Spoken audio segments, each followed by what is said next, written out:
మన తెలంగాణలో మొట్టమొదటి ఫ్యాక్టరీ అవుట్లెట్ మన ముకుంద జ్యువెలర్స్ లో లైట్ వెయిట్ ఆభరణాలు కలెక్షన్స్ ఎన్నెన్నో అన్ని జ్యువెలరీస్ పై VA కేవలం 2 to 12% మాత్రమే. విచ్చేయండి ముకుంద జ్యువెలర్స్.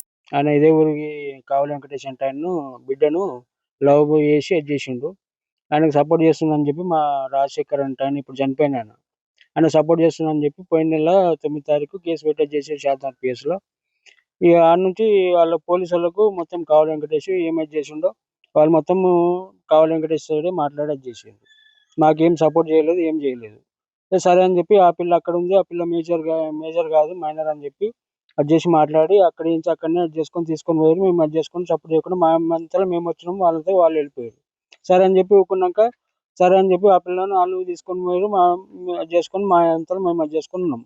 ఇక అంతా అయిపోయినాక సరే అని చెప్పి అయినాక మళ్ళీ కరెక్ట్ పోయిన నెల 9 తారీఖు నుంచి మళ్ళీ ఇదే నెల 9 తారీఖు 8 తారీఖు ఇక మళ్ళీ సేమ్ అదే రిపీట్ అయ్యి ఆ పిల్ల మళ్ళీ ఫోన్ చేసి మా తమ్ముడు చిన్న తమ్ముడు మా అంతకు ఉన్నాడు. మళ్ళీ ఆ పిల్ల ఫోన్ చేసి నువ్వు వస్తావా లేదా, లేకపోతే నేను చచ్చిపోతా అని చెప్పి అని అది చేసి పోయేటప్పుడు ఈయన అదే మా తమ్ముడు కొంచెం సపోర్ట్ చేసిన అని చెప్పి ఏదో సీసీ ఫుటేజ్ ఏదో నువ్వు చూసి అది చేసి ఇంతకుముందు కూడా నువ్వు సపోర్ట్ చేసావు కాబట్టి అని చెప్పి రాజశేఖర్ని తీసుకుపోయి కావలి వెంకటేష్ బుధవారం రోజు నైట్ 11 గంటల రాత్రి అది చేసుకొని కార్లో సిఐ సాబ్ పిలుస్తుండు రా అంటని చెప్పి నేను కానిస్టేబుల్ అని చెప్పి డోర్ కొట్టి ఆ కార్లు ఎక్కించుకొని పోయిండు. ఆ ఊరికి ఏ ఊరికి సంబంధించిన ఆయన శ్రీకాంత్ అంటే ఆయన ఈయన ఇల్లు అని చెప్పి ఇల్లు దగ్గరుండి మరీ చూపించి ఆ కార్లో ఉన్న వాళ్ళు ఎవరెవరో 5 మంది అది చేసుకొని 5-6 మంది ఉన్నారంట. ఆయన కారు దిగినంబడే మా రాజశేఖర్ని కార్లు ఎక్కించుకొని పోయారంట. ఆడ నుంచి కార్లు ఎక్కించుకొని ఎక్కడ కార్ డైవర్ట్ చేసిరో కార్ డైవర్ట్ చేసి అది చేసుకొని తీసుకొని పోయారు. నా చిన్న కొడుకు వేరే ఇంటర్ కాస్ట్ అమ్మాయిని ప్రేమించిండు అని చెప్పి వాడిని పోయిన నెల 9వ తారీఖు నాడు ఇష్టం వచ్చినట్టు వెంబడించి ఆయన దోస్తులతోటి కాగల వెంకటేష్ ఆయన బామ్మరుదులు వాళ్ళు ఎవరెవరో కలిసి ఇష్టం వచ్చినట్టు కొట్టి కరిగట్లు వేసి కొట్టిండ్రు. ఇక ఆ రోజు ఏజ్ లేదని ఆయన పిల్లని దాపెట్టుకున్నాడు. ఏజ్ లేకపోయాని మేము కాపాడుకొని మా పిల్లానికి మేము బుద్ధి చెప్పుకున్నాము, ఇంట్లోకి తెప్పించుకున్నాం సార్. ఇక తర్వాత ఏం చేసిండ్రు, మళ్ళీ ఆ పిల్ల ఊకే ఫోన్లు చేసి మళ్ళీ పిల్లగాడిని పిలిపించుకొని మళ్ళీ దెంకపోయినాక వాళ్ళు ఏడన్న మళ్ళా నిజామాబాద్ అక్కడ పోయి పోలీసులు పోయి రిపోర్ట్ చేసి వాళ్ళు పెళ్లి చేసిండ్రు పోలీసు వాళ్ళు.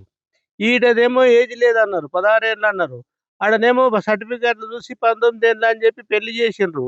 ఈ షాద్నగర్ పోలీసు వాళ్ళు దాపెట్టుకొని ఇప్పుడు పిల్ల తండ్రి దిక్కి వెళ్ళి సపోర్ట్ చేస్తున్నారు వాళ్ళు. ఇప్పుడు ఆ రోజే ఏజ్ చూసి సర్టిఫికేట్ చూడకుండా గుడ్డోళ్ళా సార్ వీళ్ళు? పోలీసు వాళ్ళు అంతా గుడ్డోళ్ళా? వాళ్ళు గమనాథం పైసలు తీసుకొని కేసులు చేస్తే ఎట్లా చేయాలి? పైసలతోటి అయితే మరి మేము ఎట్లా బతకాలి బీదోళ్ళము? ఆయనతో పైసలు ఉన్నాయి, ఆయన దిక్కు తిప్పుకున్నాడు. మరి మా దిక్కు కావాలంటే మేము ఏం చేస్తాము? మా పిల్లలను కరియాట్లు వేసి కొట్టిండ్రు, ఎక్కడంటే అక్కడ కొట్టిండ్రు. వాళ్ళ పిల్లను నా పిల్లని అదే రోజు అడిగింటే అయిపోవు కదా సార్, ఏజ్ ఉందా లేదా అని అడగకుండా అట్లా చేసి బాగా కొట్టిండ్రు. మళ్ళీ నెల అయినాక ఇక ఈ పిల్లగాడు అంతా ఫోన్ రికార్డ్ చేసిండు మా రాజశేఖర్. ఫోన్ ఎన్నెన్నిసార్లు చేసింది, ఆ పిల్ల ఎన్నిసార్లు చేసింది, వీడు ఎన్నిసార్లు చేసిండు అని అంతా పోలీసు వాళ్ళకు మౌనబాద్ పోలీసు వాళ్ళకు చెప్పిండు. చెప్పినాక నువ్వు హుషారున్నావు రా అని చెప్పి వాని మీద పగబట్టి ఆ రోజు నా జగదీష్ అనే నడిపి కొడుకును ఇంకో కొడుకు రాజశేఖర్ ఇద్దరిని దొరకపోయి రోజు నైట్ అంతా పోలీస్ స్టేషన్ నుంచి కొట్టిండ్రు. ఇక మౌందాబాద్ వాళ్ళు కొట్టిండ్రు, షాద్నగర్ వాళ్ళు కొట్టిండ్రు. మరి అసలు ఏమైంది సార్? ఆ పిల్ల ఇష్టం వచ్చింది. సరే మాకు అవసరం లేదని చెప్పి ఇద్దరం మాట్లాడుకొని నా పిల్ల దగ్గర రావద్దని నన్ను కొట్టనుండే, లేకుంటే నలుగురితో నా నోట్లు చూపియనుండే.